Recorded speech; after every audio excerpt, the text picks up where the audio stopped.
também na gravação. Sejam todos bem-vindos a mais uma mensagem da graça de Deus.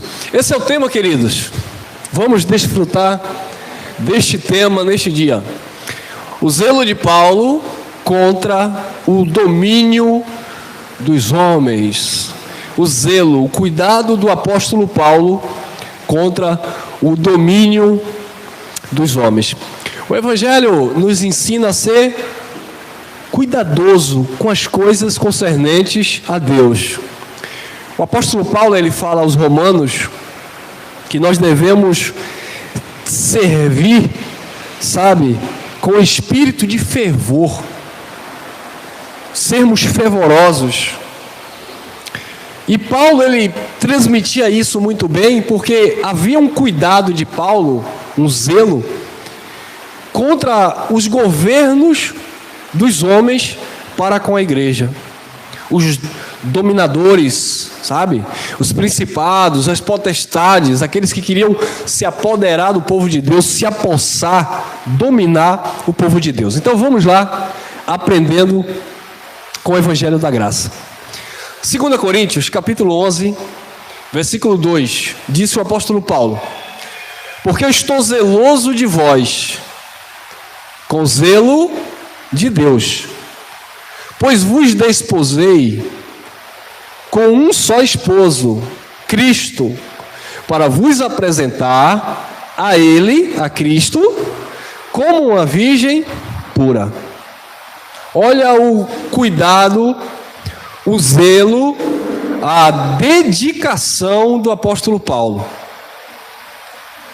Eu estou zeloso de vocês, eu estou com cuidado com vocês, mas esse cuidado, ele não procede de mim porque eu sou bonzinho. O zelo que eu tenho por vocês, o cuidado que eu tenho por vocês, a importância que eu dou a vocês, é isso que Paulo estava falando. Esse zelo é procedente de Deus, porque foi Deus que colocou isso em Paulo. Isso é um dom. Paulo apacentava com amor. Paulo não era mercenário. E nós aprendemos com o apóstolo Paulo a não sermos como esses homens fraudulentos. Esses homens que, como nós falávamos aqui nos bastidores, que só cuida, entre aspas, de pessoas com interesse. Eles olham o resultado. Eles não se preocupam com as vidas. Eles se preocupam com aquilo que eles podem tirar das vidas. Eles estão abusando, usando o povo de Deus. E Paulo disse: eu estou zeloso de vós, com o zelo de Deus, pois vos desposei com um só esposo, Cristo, para vos apresentar a Ele, a Cristo, como uma virgem pura. Paulo sabia muito bem do que ele estava falando dentro daquela cultura, onde as mulheres, elas não eram tocadas antes de serem de fato dadas aos seus pretendentes. As mulheres lá no Oriente Médio, dentro daquela cultura e até hoje, elas não podem conhecer outro homem. Elas se guardam. Existe ali um combinado entre os pais, Eles pagam o famoso dote, pela pretendente. Os pais negociam e eles crescem, chegam à maioridade, eles se casam, muitas vezes não tem um amor verdadeiro, mas devido à cultura enraizada na mente, eles aprendem a gostar, mesmo porque se torna obrigatório, e aí eles se casam virgens. Aí Paulo se utiliza de uma cultura lá do Oriente Médio para dizer também que Cristo não queria nada mexido, adulterado, que Cristo não queria uma igreja pertencente a homens, que Cristo não queria uma igreja, que alguém já usava, já abusava. Não. Por quê? Porque Cristo, Ele amou a igreja e Ele se entregou por ela. Ele deu a vida, Ele deu o sangue. Então a igreja pertence a Ele, porque dele, por Ele, para Ele são todas as coisas. Então a dedicação, o zelo do apóstolo Paulo era para apresentar esta igreja como uma virgem pura, não a Paulo, mas o próprio Cristo, que era o dono dela, que quem pagou o preço por ela, que pagou o dote pela noiva. Então o esposo, ele queria esta virgem pura. Mas a virgem estava pura? A igreja estava pura? Não, porque os homens estavam manipulando ela. Por isso que Jesus disse: vinde a mim, vós que estáis cansados, oprimidos, sobrecarregados, eu vou aliviar vocês, vocês não estão virgens. Porque os sacerdotes estavam mandando na igreja, os falsos profetas estavam manipulando a igreja, os mercenários de João 10:10, que veio roubar, matar e destruir, estavam extorquindo a igreja. Os maus obreiros e falsos profetas, como disse o apóstolo Paulo, estavam se apoderando da igreja. Então a igreja não estava virgem. A igreja não estava sob os cuidados de Deus, porque os homens, que era para ser representante dele na terra, não estavam dando conta do recado. Por isso que Pedro fala na sua primeira carta, lá no capítulo 5, no versículo do 1 ao 3, Pedro diz assim: olha, falo para os presbíteros, que eu também sou presbítero entre vocês, que apacentem o rebanho de Deus com cuidado, com zelo, voluntariamente, sem torpe ganância e nem como tendo domínio sobre a herança de Deus. Por quê? O que era que Pedro estava dizendo? A igreja não pertence a Pedro. Tem um sistema religioso aí que diz que Pedro era o primeiro papa, que a igreja estava sob a direção de Pedro. Não, Pedro recebeu a responsabilidade de ministrar para a igreja, mas Pedro não era a pedra principal, a pedra de esquina, a pedra angular, que os edificadores rejeitaram, era o próprio Cristo. Pedro tinha consciência que ele estava cuidando do que era de Deus, assim como o apóstolo Paulo. Então Pedro disse: não podem ter domínio sobre ela, mas temos que apacentar dando o exemplo. E ele usa a figura do rebanho, para se dirigir ao povo de Deus lá no primeiro século, dentro daquela figura de linguagem. Então Paulo disse: eu estou zeloso de vós com o zelo de Deus, pois vos desposei com um só esposo, Cristo, para vos apresentar a ele, a Cristo, como uma virgem pura. Gálatas capítulo 4, versículo 19, o mesmo apóstolo Paulo, ao ver a decadência daquele povo, aquele povo retrocedendo na fé, decaindo da graça, Paulo diz assim: eu sinto dores de parto. Gálatas 4,19. Eu sinto dores de parto de novo. Novamente, eu estou sentindo dores de parto até que Cristo seja formado em vocês, em vós. Então observe que o cuidado de Paulo era levar as pessoas a Cristo e não trazer as pessoas a si. Não, porque eu sou teu pastor, você está debaixo da minha cobertura. É isso ou não é que os homens fazem? Os homens dominam assim. Você não pode sair daqui, você não pode viajar. O irmão me ligou ontem e disse assim: Elcio, amanhã eu não vou não, que é meu aniversário, eu vou dar um passeio. Eu falei: meu irmão, vá descansar, vá curtir. Olha o irmão ali, rapaz. Jesus trouxe ele. É o irmão ali, ó. Ô glória. Viu? Mas ele foi livre, ele é livre, ele poderia vir ou não, ele quis vir. O pai trouxe. Agora, se é no sistema, o homem que domina. E quem disse que aniversário, primeiro lugar é Deus. Aí o camarada tinha que estar aqui hoje assim: que raiva desse irmão, que raiva do pastor. Mas eu tenho que estar porque ele disse que primeiro lugar é Deus. Que mentira. Que primeiro lugar é Deus, nós sabemos. Mas não quer dizer que o irmão está aqui é sinônimo de que o irmão está priorizando Deus, quando muitas vezes as pessoas estão lá dentro das gaiolas, mas a mente está totalmente fora de Deus. A maioria, tudo fora de Deus, tudo desconectado com Deus. É por isso que vive atrás de comunhão, através de pedaços de pão, porque na consciência não tem. E nós temos a consciência que estamos nele. Então Paulo disse: eu sinto dores de parto, até que Cristo seja formado em vocês. E ele continuava exortando a igreja. Se a igreja fosse buscar justiça pelas obras da lei, ela estava decaindo da graça. E Paulo disse: não, vocês não podem se submeter mais ao domínio dos homens, mas sim viver agora para Cristo como a virgem pura. A igreja que recebeu a palavra da graça, ela vive agora como uma virgem pura. Porque você não vive aí adulterando com um copo de água que o pastor orou. Você não vive aí se prostituindo com a meia do apóstolo. Você não vive aí se corrompendo com a fronha de não sei de quê, com a água benta do... Não. Nós somos uma igreja virgem, pura, porque pertencemos unicamente àquele que é o cabeça.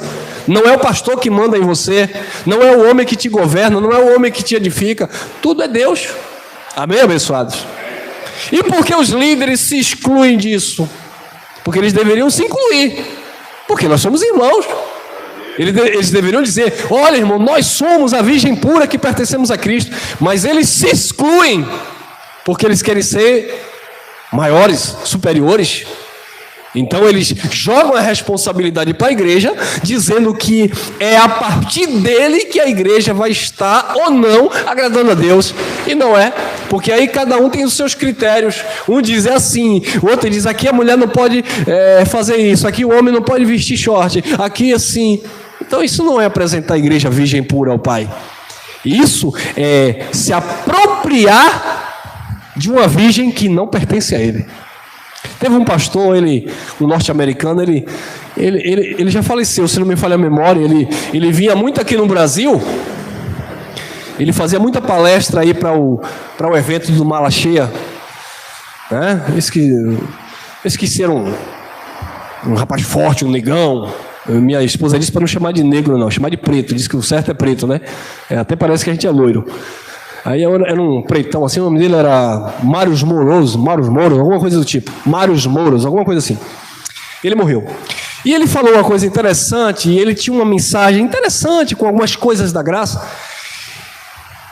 E ele disse o seguinte, naquela palestra que eu me lembro que eu ouvi uma vez, ele falou o seguinte: as coisas de Deus, quanto menos você é dono, mais Deus te dá. Porque tem gente que quer se apropriar das coisas, quer governar. Você tem que soltar. Quanto menos você quer dominar, quanto menos você é dono, ele se referia à igreja, mais Deus te dá ouvintes, pessoas para aprenderem. Porque se você quer governar, você está dizendo que é seu. E é isso que os pastores fazem. Porque aqui é a minha igreja, eu tenho não sei quantos membros, porque eu sou presidente, porque não. As coisas de Deus não é assim. Você tem que entender que pertence a Deus. Eu sou apenas um funcionário, um mordomo, e eu tenho que cuidar bem. Não mercenário, um funcionário do reino, não mercenário. Porque devemos cuidar bem para apresentar esta igreja perfeita como a virgem pura ao Cristo ressuscitado. Colossenses 1:24. Agora me regozijo no meio dos meus sofrimentos por vós, e cumpro na minha carne o que resta das aflições de Cristo, por amor do seu corpo, que é o quê? A igreja. Interessante isso.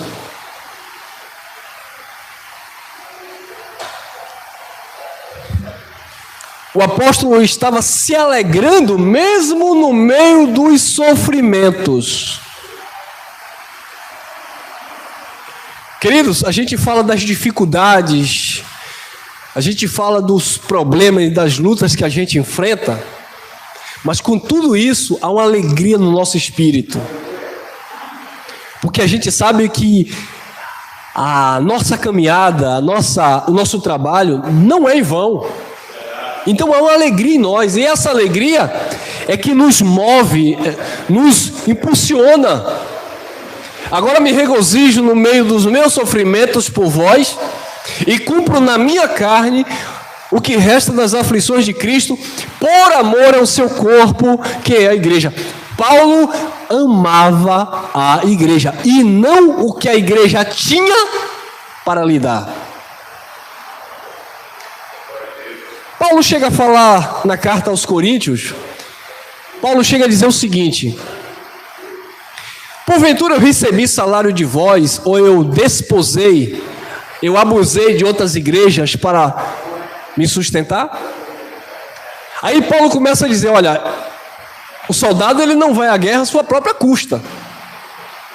Alguém tem que financiar o soldado na guerra. Mas Paulo disse: de nada eu usei de autoridade para impor a vocês a obrigação de vocês fazerem. E Paulo diz assim: e eu não vou deixar de pregar o evangelho por causa disto. Aí ele diz: e ai de mim se não pregar o evangelho, porque é me imputado esta obrigação.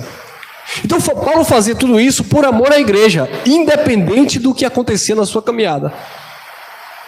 Então Paulo não era aquele pregador que ficava olhando qual é a igreja ou qual é a congregação que vai dar uma oferta maior para ele pregar. Paulo simplesmente dedicava a sua vida em edificar a igreja porque ele amava. Afinal de contas, foi ele que disse que o amor era o vínculo da perfeição.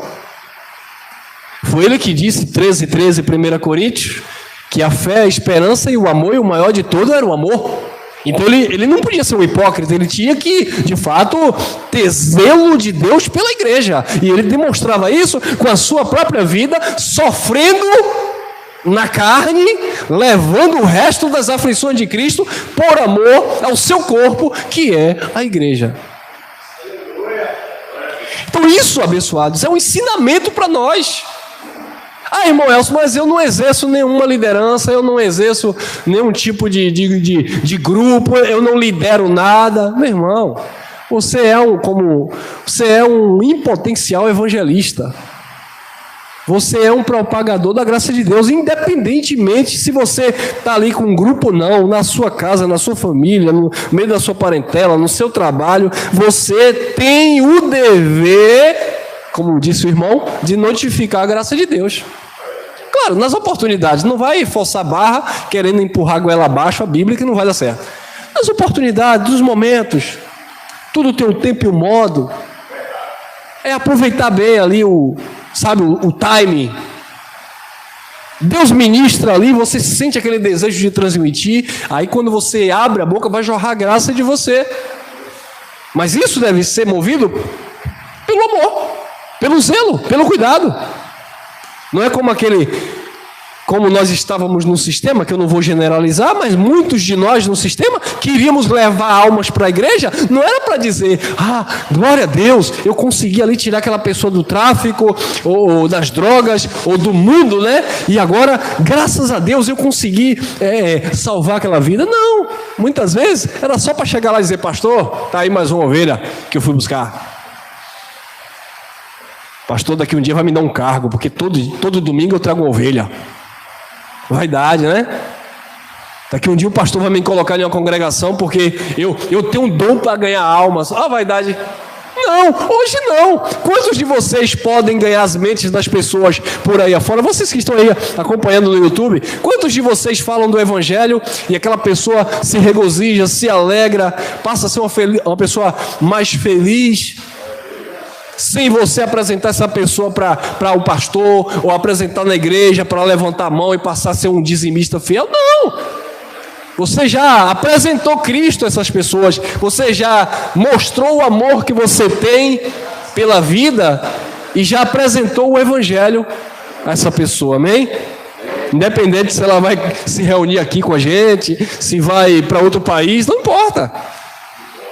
O sistema religioso é assim, ó. Os líderes religiosos, você sabia que eles não gostam que você vai evangelizar muito longe? Não, é porque tem que trazer os de perto aqui, ó. É porque fulano mora longe. Eu lembro uma época que eu trabalhava em uma empresa e eu era chato, né? Eu era um pregador chato. Meu irmão, eu cheguei numa empresa. Hoje tem um casal que se reúne com a gente aqui. Meu irmão Adenísio não está aqui hoje, mas ele fez parte dessa empresa. Eu trabalhei em uma empresa que tinha mais de 25 homens. A gente trabalhava de estampas de camisas, né? Chama Silk, né? Estampar camisas. E aí eu trabalhei nessa empresa, tinha mais de 25 homens. E aí quando eu cheguei lá, já viu, né, irmão? Eu pregador todo ousado, comecei a pregar, dava medinha, todo mundo corria para ir dormir, eu acordava todo mundo, botava todo mundo atrás do galpão, e Bíblia. Era testemunha de Jeová, era macumbeiro, era ateu, era não sei o quê. E o povo parava e começaram a gostar, de fato. Todos os dias, terminou o almoço, a galera já ia por um lado, eu já ia por outro. Quando chegava lá, estava aquela multidão, meio de um só quente. E aí eu colocava eles na sombra, que eu não sou bobo, eu ia deixar os meninos no sol, o menino ia querer me ouvir. Eu colocava eles na sombra, no canto do galpão, e o irmão Elcio ficava onde? Por amor. Ficava no sol, irmão. Ia fazer o quê? Eu ia ficar assim, Ficava aquela fila de homens, mais ou menos 25 homens. Todo mundo na sombra, encolhendo o joelho para o sol não pegar. O sol de meio-dia, rachando. Aí eu tinha que suar a camisa, né, irmão? E tá lá o irmão Elcio. 30 minutos de mensagem, todo dia. Só via gente correndo pro banheiro quando eu estava no banheiro. Irmão, o que é que eu faço para ser crente? Irmão, minha família toda é testemunha de Jeová, mas eu quero ser crente, o que é que eu faço? Aí eu saí arrastando, vinha tudo aqui para um bairro aqui embaixo, chamado Jaraguá, aqui na Santa Bárbara. Chegava aqui, eu jogava, pastor, toma aí, ganhei para Cristo. Aí o pastor ia batizar. Aí quando o pastor batizava, você é da onde, o irmão? O irmão atravessava Salvador para vir trabalhar em Lauro de Freitas. Você é da onde, irmão? Eu moro lá no Calabá, não sei aonde. Você é da onde? Eu sou lá de Paripe. Você é da onde? Eu sou lá não sei de quem. Aí o pastor, o problema é que eles estão de longe e não vão ficar congregando. Olha o que é que ele queria. Falei, pastor, lá tem igreja, pastor, manda esse povo para as igrejas. Ele não queria aprender. Só teve um que a gente prendeu, a Denise, que morava no São Marcos, e hoje mora aqui, e está aqui com a gente. Que nem o pastor conseguiu prender lá, porque a graça libertou, e está aqui com a gente hoje. Então, queridos, tem que ser por amor. Então esse amor em graça não pode acabar. É claro que hoje eu não estou me expondo mais ao sol, literalmente falando, mas eu estou numa situação até pior, para vocês terem uma ideia. Porque eu não estou me expondo ao sol, porque quando eu estava exposto ao sol, eu estava pregando o quê? Religiosidade. Eu levava pessoas para ser batizado nas águas, levava pessoas para a minha igreja para passar a ser dizimista lá. Convenci as pessoas a sair de bairro, como eu convenci o Adenísio a sair para vir morar aqui na Itinga, para congregar. Mas eu vi muita coisa bonita, casamento restaurados, pessoas deixando bebida alcoólica, muita coisa boa, vi-se no sistema. Muita coisa boa. Mas o problema era a doutrina, que infernizava a mente dos irmãos. Os irmãos não podiam ir para outra congregação, porque o pastor persuadia. Não, porque o apóstolo Paulo disse, em Romanos capítulo 6, versículo 17, a doutrina que vocês receberam, vocês precisam agora receber de coração e permanecer nela. Então, vocês aceitam receber a doutrina da igreja X? Eu dizia, pastor, para com isso, pastor. A doutrina que Paulo estava falando era o evangelho, não é a doutrina da tua igreja não, homem. Por quê? Porque queria prender as pessoas. E aí eu via as filhas do pastor. Tomara que Deus use alguém aí para ganhar um jogador de futebol. Porque só o dízimo de um jogador de futebol... Aleluia. Viu aí, irmão? Aí você me pergunta, por que tu saiu, Elcio? Por isso, né? Então Paulo mostrava amor pela igreja, pelo corpo. Não era para as pessoas seguirem a Paulo, era para as pessoas seguirem a Cristo. E aí Paulo mandava Timóteo, mandava Tito. Ô irmão Sandro, vai lá, vê como é que tá aqueles irmãos lá. Ô irmão Edvaldo, vai lá, como é que tá aquele grupinho lá, irmão. Eu tenho ligado para os irmãos de feira, como é que estão vocês? Estamos nos reunindo. Olha, em breve vai ter uma caravana para a Feira de Santana, ó. Meus irmãos de feira, prepara lá o beiju, o cuscuz, que em breve a gente vai descer de caravana. Tem lá uns irmãos lá, tem mais de 15 irmãos lá se reunindo e querem contar com a nossa presença lá para fortalecer o trabalho. Então isso é amor à igreja. Atos dos Apóstolos 20 e 29. Eu sei que depois da minha partida entrarão no meio de vós, o quê? Lobos cruéis que não pouparão rebanho. Enquanto Paulo estava meio que protegendo, né? Porque ele estava com cuidado. Enquanto nós estamos pregando a graça, Estou falando do Evangelho da Graça, que glorifica a Deus e que mostra a liberdade para o povo de Deus em Cristo.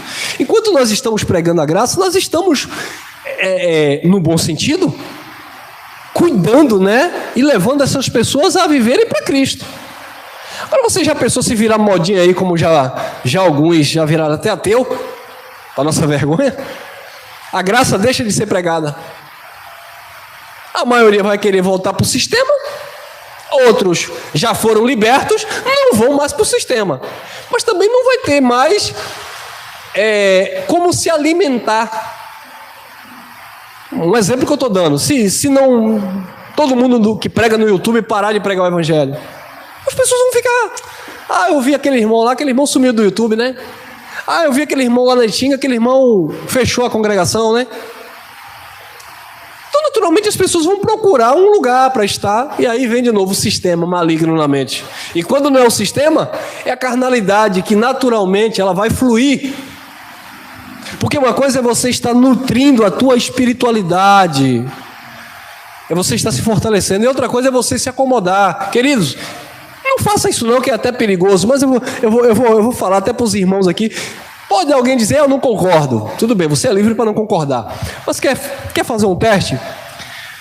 Fica aí 6 meses sem pegar um versículo bíblico para fazer uma meditação, sem ouvir uma mensagem graça. Acabou, irmão. Sim, já foi. Alguns até se sustentam, mas não, naturalmente vai começar a dar vazão à carne, vai começar a olhar com outros olhos. Aquilo que eu achava que é errado, já não é tão errado assim. Por quê? Porque não está alimentando a sua fé. E Paulo diz que a fé vem pelo... E ouvir a palavra de Deus. Eu dou glória a Deus que tem muitos irmãos que não podem estar conosco, mas em contrapartida estão sempre ouvindo as mensagens em graça, sempre conectados. Eu sei que depois da minha partida entrarão no meio de vós lobos cruéis. Não basta ser lobo ainda, é cruel, né, irmão? Lobos cruéis que não pouparão rebanho. Porque tem uns lobinhos, me vê aqui a memória, tem uns lobinhos que dá para dar uns tapas, né? Tem uns lobinhos que vem para cá. Ô, irmão, você sabia que Jesus de Nazaré está voltando? Você, sai daí, rapaz, Jesus já voltou. Não vai falar assim, né? Não, você dá logo uma palavra ali. É como o irmão falou aí, deu uma palavra, o rapaz lá recuou, porque não tem argumento. Agora tem uns lobos grandes que são cruéis. Você vai falar, ele vai retrucar. Você fala aqui, ele diz que tu é filho do diabo. Você fala da graça aqui, ele diz que tu é um perdido. Tem lobo que é cruel. O lobinho pequeno a gente tira de letra. É aquele irmão lá da congregação que não lê Bíblia, não conhece Evangelho. Ele vem querendo, você é ladrão que está roubando a Deus. Você diz, pá, roubando a Deus não. Malaquias 4:4 era para Israel. Ele leu, fugiu. Mas os cruéis não fogem não, eles vêm para cima, irmão. Mesmo sabendo que estão errados, eles vêm para cima de você, viu? Lobos cruéis que não pouparão rebanho, não poupam. Querem arrancar tudo do rebanho. Tem que dar, tem que fazer, tem que sacrificar. E se alguém se levantar contra eles, eles dizem logo, está endemoniado.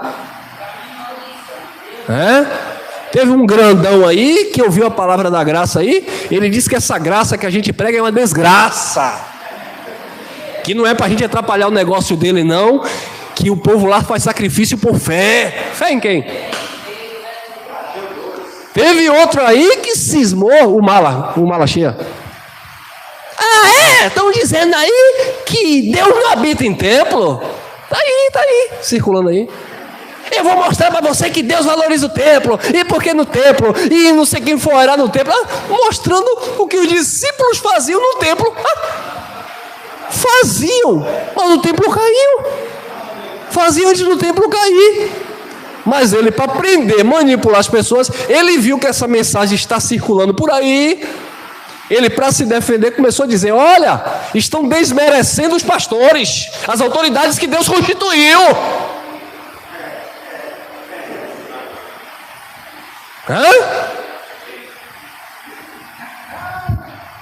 Não querem perder, meu irmão, não querem perder. Lobos cruéis que não pouparão o rebanho. Vamos lá. 20 e 30 Atos. E que aqui que dói, viu? Aqui dói.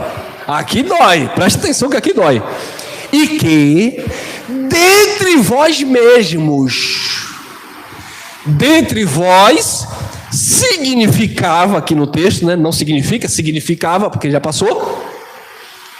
Dentro do texto, o que Paulo estava dizendo era que tinha gente em graça que iria virar casaca. Que iria lá. E que dentre vós mesmos se levantarão homens falando coisas perversas para atrair os discípulos após si. Então, além dos lobos cruéis exteriores, o sistema ao redor, alguns iriam se levantar dentre eles, no meio da graça de Deus, entre eles mesmo. E a graça de Deus já passou por isso. Tem um bocado aí, né? Não vou citar nome, mas tem uns abençoados aí que pregavam graça. Aí voltou a pedir dízimo. Sabe que dízimo não é para a igreja, mas pede. E por que eles voltaram a pedir dízimo, Elson? É porque ele estava entre nós. Por que tu diz isso, Elson? Porque eu conversei com ele. Porque eu liguei para ele e perguntei: vem cá, pai, graça com dízimo? Ah, e vai pagar o aluguel com cenoura, é? Com batata? Foi isso que ele me falou. É lá de São Paulo esse povo. Que queria até que eu colocasse uma fachada aqui com o nome da igreja dele. Pregador da graça. Ah, porque eu sou apóstolo, eu sou profeta, eu sou evangelista, eu sou mestre. Em graça? E conhece a graça? Conhece. Mas está lá manipulando o povo. Dentre vós mesmo. E dentre outros aí, dentre outros. Então, queridos, é o que eu sempre falo para os irmãos quando eu ministro. Recentemente aqui mesmo a gente tinha um. Porque eu sou pregador da graça, porque eu conhecia a graça. Eu falei, que glória a Deus. E pregava aqui e tal, e eu prego a graça. Amém, meu irmão. É porque eu estou fazendo culto na minha casa e vai lá. Eu falei, eu fui. Porque eu derrubei isso aqui e nesse terreno eu construí um espaço e aqui eu corto o cabelo e aqui agora eu vou pregar a graça. Eu falei, amém. E eu falei, vou te ajudar, meu irmão. Peguei uma mesa de som, levei para ele. Tá precisando de um microfone, peguei com fio, levei para ele. Bora lá, meu irmão. É isso aí, meu irmão. E ele, é isso aí, meu irmão. Tô junto pegando a graça. Depois começou dentre nós mesmos, começou a se levantar, persuadindo as pessoas a seguir a eles. Aí você olha, cadê ele aqui?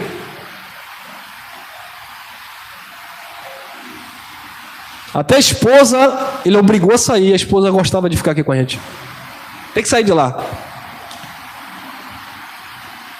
É complicado, né, irmão? Mas olha lá, Paulo falou isso. Que dentre vós mesmos se levantarão homens, falando coisas perversas, para atrair os discípulos após si.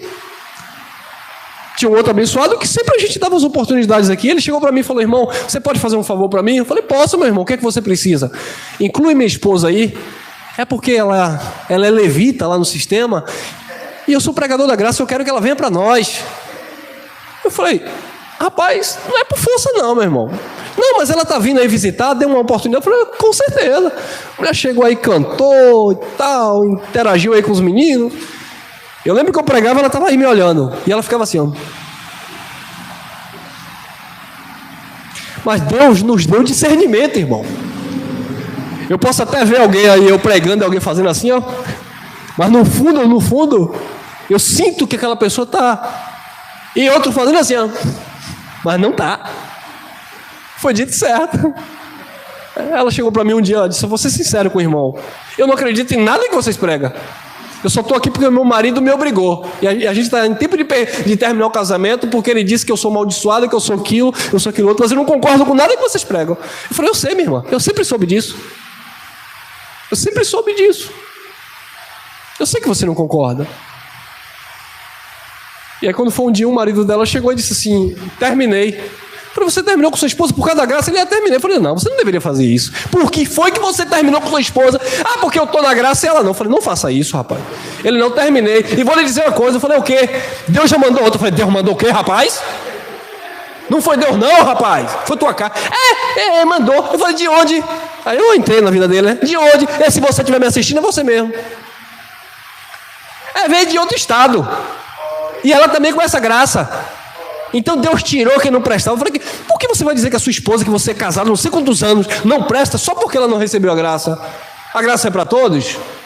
O entendimento? Ele é, irmão, mas ela não quis, tem quem queira. Casou esse casamento forjado, né? Aí ele ficou com vergonha, naturalmente sumiu daqui. Pergunta se estão juntos de novo. Cada um para um lado. Isso é uma vergonha. Mas qual era o intuito? Qual era o intuito?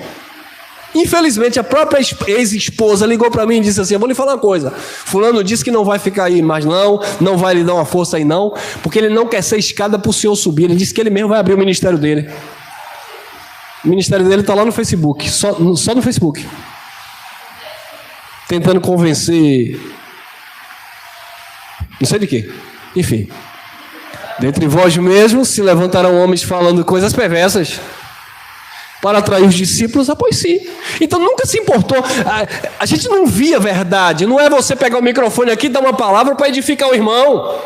O que a gente via ou vê muitas vezes é um jogo de interesse. Eu vou pregar aqui para ver se essa pessoa vai gostar mais da minha mensagem do que da mensagem de Elcio. Imagina que eu vou perder tempo aqui. Irmão, eu quero te convencer que eu prego melhor do que o Geraldo. Eu quero te convencer que eu prego melhor do que o Edivaldo. Eu fico feliz quando esses meninos pregam aqui e eu vejo vocês concordando, amém, glória a Deus. Eu digo, amém. Amém, irmão. Vai com a hora eu quero dar uma saída, dar uma viajada. Tem alguém aqui que vai segurar a onda. Fico feliz com isso. Mas quando é alguém que vem para tentar roubar atenção, chamar atenção, e aí fica copiando outras pessoas, não flui, irmão. O irmão chegou para mim no YouTube, eu gosto mais do jeito que o Geraldo prega do que o seu. Eu falei, amém, meu irmão. Tem gente que gosta mais do meu jeito. Cada um gosta do sujeito. A gente vai brigar com isso, a gente está pregando a graça de Deus. A gente não está disputando igual o sistema. A gente quer levar as pessoas a Cristo e não após si. Eu não estou fazendo discípulo para mim.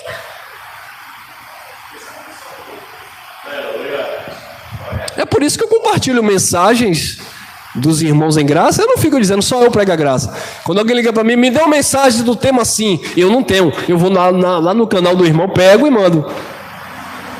Por quê? Porque a gente não prega para atrair discípulo para a gente. A gente prega para levar as pessoas a Cristo. Amém? Olha aí. Gálatas 4, 16 e 17. Tornei-me acaso vosso inimigo porque vos disse a verdade? Olha que interessante, eles vos procuram zelosamente, não com bons motivos, mas querem vos excluir, ou seja, dizer que você é diferente deles, que eles são superiores a vocês, querem vos excluir, eles não incluem, eles não dizem que todos nós somos iguais perante o Pai, eles querem, esses lobos, excluir, diferenciar. Eu sou seu pastor, eu que oro por você, eu que cubro sua vida. Então a pessoa sempre se vê menor, desprezível, pequena, dependente do outro e não de Cristo. Então Paulo disse, eles procuram vocês, olha lá, eles procuram vocês zelosamente. Lembra que Paulo tinha zelo? Mas o zelo de Paulo era zelo de Deus. Mas o zelosamente deles, o zelo desses homens, não é zelo de Deus. É para excluir as pessoas, olha lá, com bons motivos. Eles procuram vocês, eles vos procuram zelosamente, não com bons motivos, mas querem vos excluir para que zelosamente os procureis a eles. Vocês entenderam isso aqui? Vamos melhorar o raciocínio? O que é que Paulo estava dizendo? Olha, tem gente que vai procurar vocês zelosamente. Irmão Paulo, a paz do Senhor. Ô meu irmão, como é que está o Senhor? Tudo bem? Ô minha irmã, Deus tem um propósito na tua vida. KKK. Eu posso visitar os irmãos? Eu tenho uma palavra de Deus para você, zelosamente. Mas qual é o motivo? É levar você a Deus, ao conhecimento de Deus? Não. Eu sou homem de Deus na sua vida, eu sou mulher de Deus na sua vida, eu oro por você. Aí a pessoa começa a ver ali uma âncora, algo para se escorar. Eu não oro não, mas minha irmã Cocó de Fogo ora por mim, viu? Eu não oro não, eu não conheço a Bíblia não, mas tem um irmão que conhece, ele lê para mim, viu? Então eles procuram zelosamente, para que zelosamente vocês, as pessoas, procurem a eles. A minha aqui está assim, para que tenha zelo por eles. Exatamente, a tradução, para que tenham zelo por eles. Então, eles procuram as pessoas zelosamente para que as pessoas também sejam recíprocos, tenham zelo por eles também. E o que é ter zelo por ele? Você já teve. Cuidar dele. Lavar o carro do pastor, lavar os pratos da pastora. Cadê? Ela não está aqui não, mas cadê ela? Ela não está aqui hoje não. Mas a irmã dizia que até carne de sertão tinha que comprar para o pastor, que o pastor era muito zeloso dela, né? Então ela tinha que zelar do pastor. Ela teve que dar, se eu não me engano, foi os 4 pneus do carro do pastor. Viu aí? Olha o manto. Por quê? Porque eles procuram zelosamente para que você também desenvolva por ele um zelo. E era isso que a gente fazia no sistema. Eu fazia. O camarada fingia que cuidava de mim e eu me dedicava a ele. É errado você se dedicar ao outro? Não, porque Paulo se dedicou. Mas Paulo se dedicou por amor. Uma coisa é você se dedicar à minha pessoa, se preocupar comigo, por cuidado, amor. Ô meu irmão, e aí tá difícil, né meu irmão? Quantos irmãos têm me ligado aí? E aí meu irmão, a gente vai dar tudo certo, vamos que vamos. Isso é procurar zelosamente, não é porque... Entendeu? Aí eu vou procurar alguém zelosamente porque eu sei que alguém tem bala na agulha. Não, irmão, não pode ter hipocrisia. Não pode, pai. Não pode. Como eu dei um exemplo para vocês, já tiveram pessoas no nosso meio desse tipo. Porque eu tenho, porque eu faço. Não estou aqui para comer sua feijoada. Quer me ganhar pela barriga? O que é justo é justo. O que é de Chico é de Chico. O que é de Francisco é de Francisco. Então, Paulo estava dizendo, eles vão procurar vocês zelosamente para que vocês também tenham zelo por ele. E é assim que os homens fazem aí, irmão. Você já viu quando você chega no sistema religioso, o pastor lhe pega, lhe beija, lhe abraça você, não sei o quê. Passa um tempo, começa a... Quando vê que você não está dando mais leite, secou a fonte, ou só vai até ali, aí vai colocar os olhos agora em outro pasto. Não, porque chegou alguém aqui mais importante. Então vamos. Deixa eu falar, eu vou dar um testemunho aqui rapidinho, aqui, me perdoa o horário, é rapidinho. Um irmão chegou para mim e disse assim: olha, estou vendendo um terreno, vou passar o dinheiro para você. Você vai comprar um espaço. Foi agora não, alguns anos atrás. Você vai comprar um espaço, você vai comprar um terreno, vai construir um espaço para congregar o povo embaixo e, sei lá, fazer sua moradia. Vou vender um terreno. Cheguei para ele, não faça isso. Não, vou fazer porque eu quero. Não faça isso. Porque eu sabia que emocionalmente falando ele não estava bem. Falei, não faça isso. Ele tinha perdido uma pessoa, estava sozinho, triste. Falei, não faça isso. Eu pegava a minha motoca. E aí, rapaz, como é que tá você? Levante a cabeça. E aí, rapaz, como é que tá você? Cuidando. Tô bem não. Vou vender lá, vou fazer. Não quero nada. É seu. Guarde o que é seu. E a consciência está pura, limpa. Coitado dessa pessoa se estivesse no sistema religioso. Tinham tirado até as cuecas dele. Me desculpe. Tinham tirado tudo dele. Porque agora estão dizendo aí que se alguém morrer para deixar a herança para eles.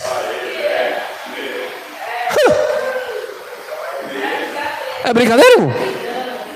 Falei, não, é seu. Desfrute. Deus lhe deu. Vai curtir. É seu.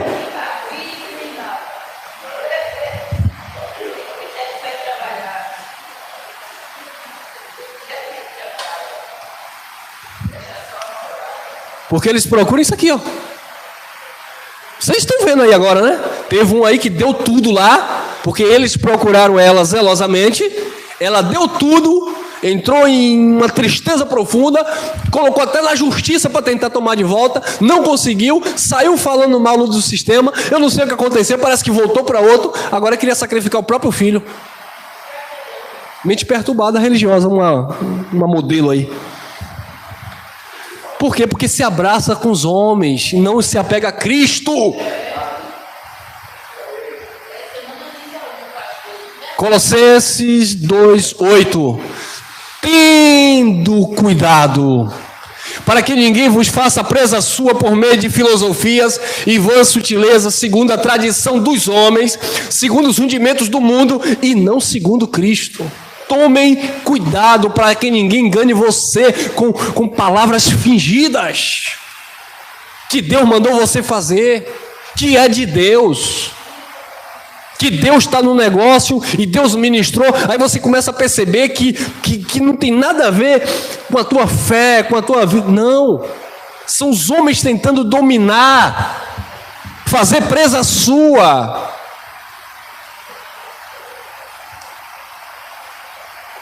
Que tem de gente triste, infeliz, por causa desses homens gananciosos. Filosofias, vãs sutilezas, virou moda, nada contra. Faça sua faculdade, estude, mas virou moda, pastor, agora fazer psicologia. Só porque eles usam justamente a Bíblia para psicologicamente enganar e induzir as pessoas. Porque eles são psicólogos, eles sabem trabalhar com a mente. E agora imagine trabalhar com a mente e atira. Mentira.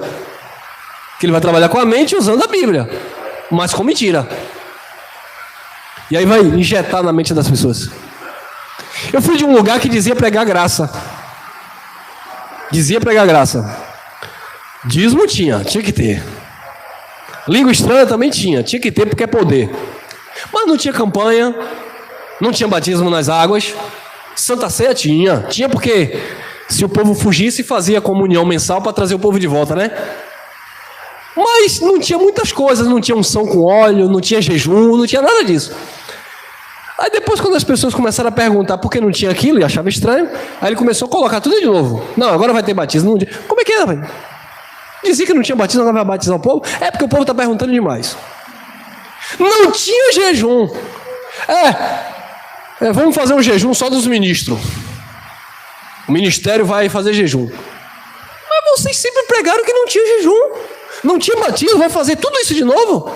Porque a gente tem que fazer isso para as pessoas se sentirem envolvidas. Eu digo envolvidas não. Presas, é diferente. Aí eu já fiquei com o pé atrás. Não tinha colocar a mão na cabeça de ninguém, porque, como eu falei, eles conheciam a palavra da graça. Começaram a botar a mão na cabeça do povo. Eu lembro que certa feita entrou uma pessoa, e a pessoa não estava muito bem, e a líder foi e colocou a mão na cabeça. E eu estava do lado dela, ela disse, coloca aqui a mão na cabeça. Aí eu fui e coloquei a mão na cabeça também. E eu fiquei me perguntando, eles pregaram que não era para colocar a mão na cabeça de ninguém, que não batizava nas águas, que não fazia jejum. Por que é que esse povo está trazendo tudo isso de volta? Aí eu entendi o manto. Isso chama atenção. Quem passa na rua vê você ali. E eu estou vendo aquela pessoa lá empurrando a pessoa, e aí mandou colocar a mão na cabeça. Eu coloquei a mão na cabeça da pessoa, e a pessoa está lá, empurrando, manipulando uma pseudo-possessão. A pessoa não ficou possuída, mas ela ficou ali, ó, sugestionando no ouvido, ó. Sai. Aí olhava para mim e eu dizia, que negócio é esse, rapaz? Aí depois ela disse assim, eu fui da igreja da Pomba há 9 anos, e eu saí de lá, eu entrei e saí, deixei gente se manifestando. Eu falei, querem trazer para graça, né? Não dá, graça e paz, tchau. Viu aí? Tradição de homens segundo os rudimentos do mundo e não segundo Cristo. 18. Ninguém atue como árbitro contra vós. O que é atuar como árbitro? é dizer o que é certo e o que é errado na tua vida. É determinar na sua vida. Não, não tem que ser assim não. Não vista essa roupa não. Não come isso não. Eu mando em você. Ninguém atue como árbitro na tua vida. Ah, mas eu sou autoridade, então eu tenho autoridade na sua vida. Você me respeite, viu? Eu que mando aqui. Posso até mandar no chão, não nas pessoas. Então era isso que eles faziam conosco. Eu que mando, você é minha ovelha, minhas ovelhinhas. Ninguém atue como árbitro na sua vida, porque eu sou homem de Deus na sua vida e eu conheço os mistérios. Olha lá, afetando humildade, oculto dos anjos. É porque só ele diz que vê anjo. Tem um anjo aí, tem um anjo ministrando aqui. Aí a pessoa acredita que de fato tem. Pastor, ore por mim para o anjo falar comigo. Para o anjo me guardar. Afetando humildade, culto aos anjos, firmando-se em coisas que tenha visto, inchado vãmente pelo seu entendimento o quê? Carnal. Tem outra tradução que diz, firmando-se em coisas que não viu. Não viu, não tem nada disso. Tudo carne, entendimento carnal. Mas isso prende, manipula as pessoas. 2 Coríntios 11, 13, olha lá. Pois os tais são falsos apóstolos, obreiros fraudulentos, disfarçando-se em apóstolo de Cristo. Parece que é de Cristo, mas não é. É Satanás. Satanás é o quê? Opositor. Opositor é quem contra. São falsos apóstolos, falsos pastores, obreiros fraudulentos, são mercenários, fingem, disfarçam-se serem de Cristo, mas não são de Cristo. Tem Bíblia? Tem. Tem teologia? Tem. Sabe pregar? Sabe. Ler a Bíblia e falar bonito? Sabe. Mas não é de Cristo, porque não prega o Evangelho de Cristo. Eles não levam as pessoas a Cristo, eles não têm zelo de Deus para Cristo. Pelo contrário, eles querem dominar as pessoas. 7:23, 1 Coríntios. Fostes comprado por bom preço, já dizia Paulo lá no primeiro século. Não vos façais escravo de homens, não deixa homem. Isso serviu para a época de Paulo e serve para nós também.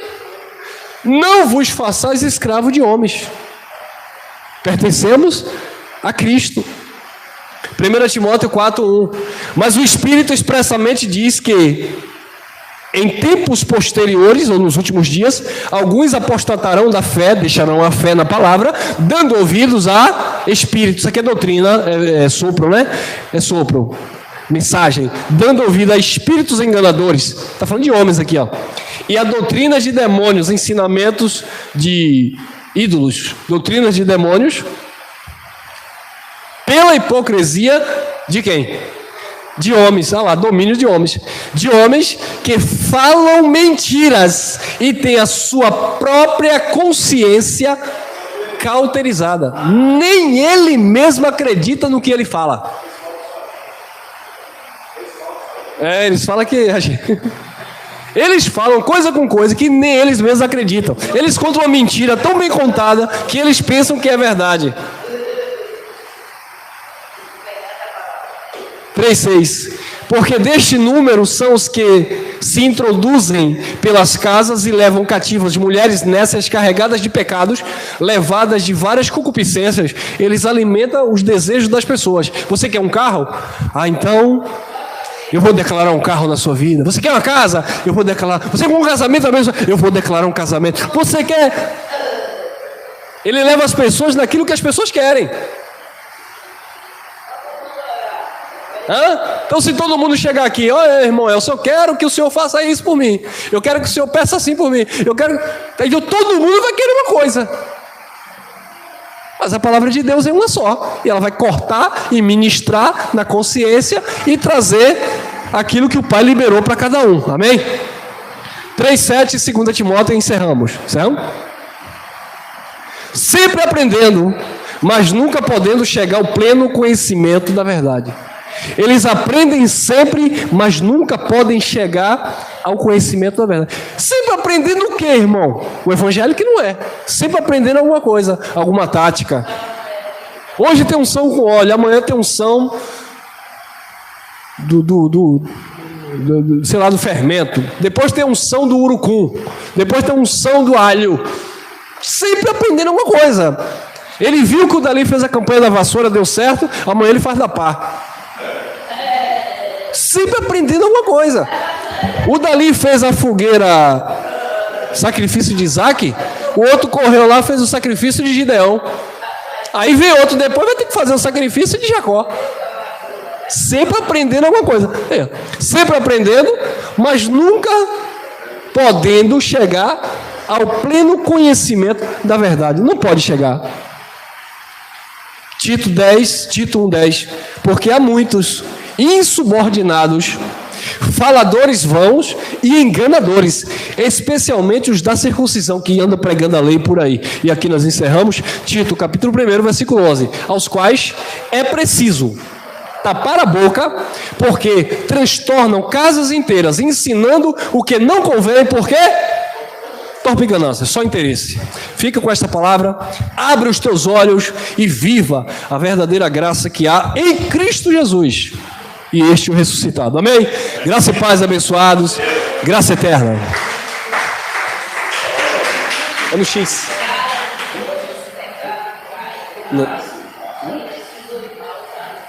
É aqui?